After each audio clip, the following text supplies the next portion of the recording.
হয়, পুনৰ কৃষকৰ মূৰত আকৌ এবাৰ ৰামটাঙন।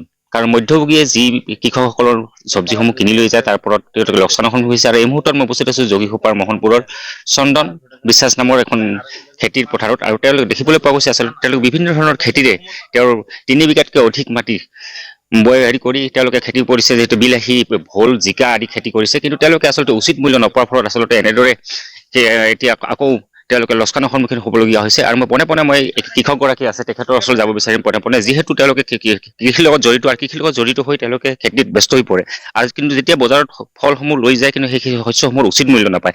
পোনে মই তেখেতৰ ওচৰত যাব বিচাৰিছোঁ, যিহেতু আপোনালোকে কৃষিৰ লগত জড়িত, জড়িত হৈ আপোনালোকে যি ইমান কষ্ট কৰি খেতি উৎপাদন কৰে, তাৰপিছতো উচিত মূল্য নাপায়, কি ক'ব? হয়, আপোনালোকৰ চেনেলৰ জৰিয়তে ক'বলৈ সুযোগ পাইছোঁ। আমি কৃষক মানুহ, আমাৰ ভাৰতবৰ্ষ হ'ল কৃষি প্ৰধান দেশ। আমি মানে ইমান কষ্টকে আমি খেতি বাতি কৰোঁ, খেতি বাতি কৰাৰ পিছত ইমান আমি দামে দি আপোনাৰ ঔষধ পাতি কিনি সেনা কৰাৰ পিছত আমি উচিত মূল্য বজাৰত নাপাং। তাৰপিছত আমি আমাৰ লছৰ সন্মুখীন হওঁ আৰু কি। মানে কিহৰ কাৰণে মানে উচিত মূল্য নাপায়? মানে মধ্যভোগী এটা দালালে হয়, মধ্যভোগী এটা দালাল আছে। এই দালালৰ কাৰণে আমি তাৰমানে উচিত মূল্য পোৱাৰ পৰা বঞ্চিত থাকোঁ। আৰু আমি চৰকাৰক আহ্বান জনাম, আমাৰ যিহেতু চব্জিৰ এটা টাইম আহে, অলপ চব্জিৰ যদি উৎপাদন অলপ নিয়মতকে যদি বেছি হৈ যায়, তখন পানীৰ দামত আমাৰ বেচিবলগীয়া হয়। চৰকাৰক আমি আহ্বান কৰিম, আমাৰ বঙাইগাঁও ডিষ্ট্ৰিক্টত যাতে আমি চব্জি যাতে ষ্টক কৰি, আমি যদি শীতলী ভাণ্ডাৰত যাতে ষ্টক কৰি ৰাখিব পাৰোঁ, যখন বজাৰ মূল্য যখন অলপ বেছি হ'ব, তখন যাতে তাৰে পৰা ওলাই বস্তুখিনি আমি বিক্ৰী কৰি আমি অলপ লাভৱান হ'ব পাৰোঁ। ধন্যবাদ জনাইছোঁ। আৰু এগৰাকী কৃষক আছে আমাৰ মাজত, তেওঁলোকক জানিব বিচাৰিম আচলতে হয় আমাৰ ৰাজ্যতে তথা নামনি অসমত দেখিবলৈ পোৱা যায় আচলতে শীতলীকৰণৰ কেনেকুৱা ব্যৱস্থা নাই যে চব্জি আমি ৰাখিব পাৰিম, কি ক'ব? হয়, কাৰণ চৰকাৰে যিটো আমাৰ একচুৱেলি ভাৰতবৰ্ষখন হৈছে মানে কৃষি প্ৰধান দেশ। ইয়াতে আমি যেতিয়া কৃষকে বেছিকৈ উৎপাদন মানে হয়, তাৰ ফলত তেওঁলোকে কি হয়, বস্তুবিলাক অলপ কম দামত বিক্ৰী কৰিব লগা হয়।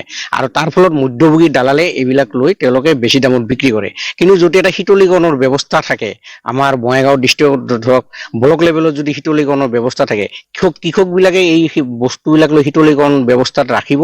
তাৰপিছত যেতিয়া দামটো অলপ বজাৰটো ঠিক হ'ব, তেওঁলোকে বিক্ৰী কৰিব, নিশ্চয় দামটো ভাল পাব, তেওঁলোকে 2 টকা পাব আৰু কি। সেইকাৰণে চৰকাৰলৈ আহ্বান কৰিছোঁ যাতে আমাৰ ব্লক লেভেলত এখন শীতলীকৰণৰ ব্যৱস্থা কৰি দিয়ে আৰু কি।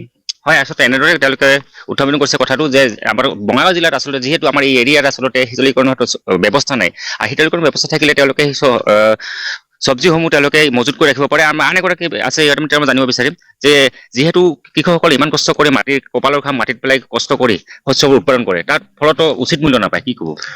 আৰু এইটো সঁচা কথা, আমি উচিত মূল্য মানে নোপোৱা হৈছোঁ। কাৰণ চাওক, আমি হলো কৃষক মানুহ, আমাৰ কৃষি কাৰ্যৰ লগত সদায় জড়িত থাকিব লগা হয়।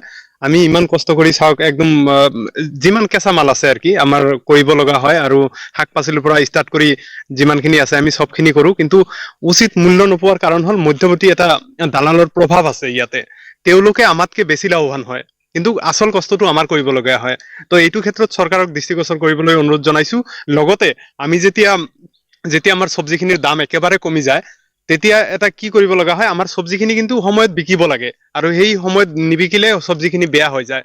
তাৰ বাবে আমি চৰকাৰক অনুৰোধ জনাওঁ যাতে আমাৰ বঙাইগাঁও ডিষ্ট্ৰিক্টত প্ৰতিখন মানে অসমৰ প্ৰতিখন জিলাতে এইটো বস্তু হ'ব লাগে, শীতলী গৃহ বা শীতলীকৰণৰ ব্যৱস্থা এটা থাকিব লাগে, যাতে আমাৰ দুখীয়া কৃষকসকলে সেই গৃহত যাতে সেই চব্জিখিনি ৰখাই বা ষ্টৰ কৰি পেলাই যেতিয়া নেকি দাম বাঢ়িব, তেতিয়া উচিত সময়ত বজাৰলৈ মুকলি কৰি দিয়াৰ এটা ব্যৱস্থা যাতে আমাৰ চৰকাৰে কৰে।